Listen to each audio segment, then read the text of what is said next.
সুপ্রভাত বন্ধুরা, সকাল সকাল বেরিয়ে পড়লাম। আমাদের আজকে ছোট্ট একটা ডেস্টিনেশন যাওয়ার আছে, তোমাদের সামনে তুলে ধরার জন্য। পথ চলতে চলতে পৌঁছাচ্ছি কলকাতা স্টেশন। আজকের আমাদের জার্নি শুরু কলকাতা স্টেশন থেকে। প্রথমেই কফিতে এক কাপ চুমুক দিয়েই উঠে পড়বো ট্রেনে। কোথায় যাব? ধরলাম তো কাজিরাঙা এক্সপ্রেস। কোথায় গিয়ে পৌঁছাই চলো দেখা হবে ভিডিওতে তোমাদের সাথেই। সুন্দর ট্রেনের পরিবেশগুলোকে এনজয় করতে করতে দুধারের চোখে দেখতে দেখতেই পৌঁছে গেলাম আমাদের ডেস্টিনেশনে। কোথায় আমাদের ডেস্টিনেশন? হ্যাঁ, ঠিক ধরেছো, শান্তিনিকেতন। শান্তির খোঁজে একটু শান্তিনিকেতন, কবিগুরু রবীন্দ্রনাথ ঠাকুরের জায়গায় পৌঁছালাম।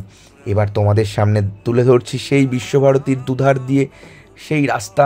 সেখানে তোমরা প্রচুরবার এসছো, আমার প্রথমবার, তোমাদের কাছে খুব চেনা। কিন্তু এই বর্ষায় শান্তিনিকেতন খুব মনোরম। আজকের আমাদের রিসর্ট উদীচী রেজেন্সি, এখানেই আজকে থাকবো, চেক ইন করবো। এবার তোমাদের সামনে আমাদের এই রিসর্টটাকে একটু তুলে ধরলাম, দেখো তো তোমাদের কেমন লাগে। এবারে আমরা পৌঁছে যাব আমাদের রুমে। তার আগে ওয়েলকাম ড্রিঙ্কসটা খেয়েই রুমে পৌঁছাবো। যদিও সত্যি বলতে আমি কিন্তু ব্লগার নই, কিন্তু আজকে আমার বউয়ের কথায় একটু ব্লগিং করতে হচ্ছে। ঠিক আছে, বউয়ের আবদার, বউয়ের জন্মদিন, করতেই হবে। চলো রুমটা একটু দেখে নাও। এরপরেই আমরা বেরিয়ে পড়ব সেজে গুজেই সাইট সিন করতে। সাইট সিন করে এবার আমাদেরকে খেতে পৌঁছাতে হবে। রাস্তার দুধারে অসংখ্য সুন্দর মনোরম পরিবেশ। বনবীথির হেসেল ঘরে আজকে লাঞ্চ করব।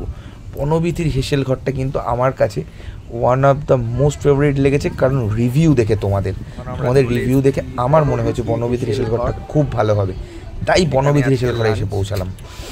আজকে এখানেই লাঞ্চ, বনবীথির হেসেল ঘর। আজকে এখানে খাওয়া দাওয়া আমরা করব। এবারেই ঢুকে পড়লাম হেসেল ঘরের মধ্যে, দেখি কেমন হয় ওদের লাঞ্চটা।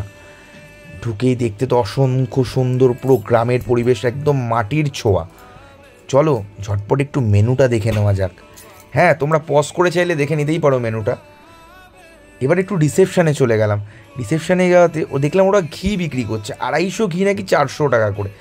আমাদের থালিও চলে এসছে সঙ্গে সঙ্গে। আলু পোস্ত, সোনামুগ ডাল, পটল চিংড়ি, কাতলা কালিয়া, মাছের ডিমের বড়া, শাক, চাটনি, পায়েস, পাঁপড়, এলাই আয়োজন। খেয়ে দেখা যাক কেমন। হ্যাঁ, খেতে খেতে একটা জিনিস বোঝা গেছে, সত্যিই এদের স্বাদের তুলনা হয় না। এবার একটু ঝটপট করে বেরোতে হবে। রাতে রাতে বউয়ের জন্মদিন, কোপাই নদীটা ঘুরে আসি। কোপাই নদীটা ঘুরে বুদ্ধ টেম্পলটা দেখে পৌঁছালাম তোমাদের সকলের প্রিয় জায়গা সোনাঝুরির হাট। হ্যাঁ, যারা গেছো তাদের তো খুব প্রিয়, যারা যাওনি তারা ভিডিওতে দেখেও মনে করো যে খুব পছন্দের জায়গা। হ্যাঁ, ঘুরে আসতেই পারো, চটপট ঘুরে এসো আমাদের মতনই। সোনাঝুরির হাট সত্যিই খুব ভালো লাগলো। ছোট একটা ভাই ব্যাগ বিক্রি করছিল, ওর থেকে 3টে ব্যাগ নিলাম। আর সোনাঝুরির হাটের মধ্যে প্রচুর দোকান, সেগুলো খুললাম। এবার চলে আসলাম রুমে, নামতে হবে সুইমিং পুলে। কিন্তু বৃষ্টি তো পেছন ছাড়ছে না। বৃষ্টি, যেখানেই যাচ্ছি সেখানেই বৃষ্টি। উপেক্ষা করেই পৌঁছে গেলাম সুইমিং পুলের রুফটপে। চলো একটু সাঁতার কাটা যাক, অনেক দিন পরে জলে নামলাম, বেশ আনন্দ করলাম আমরা। এবার একটু ইভিনিং স্ন্যাক্স খেয়ে নিই। রাতে তো বউয়ের জন্মদিন সেলিব্রেট করতে হবে, তাই পরের প্ল্যানগুলো বাকি। ঠিক আছে, চলো দেখা হবে পরের ভিডিওতে। অনেক মজা করলাম, অনেক এনজয় করলাম, তোমরাও সাথে থাকলে কিছু ছবি শেয়ার করলাম।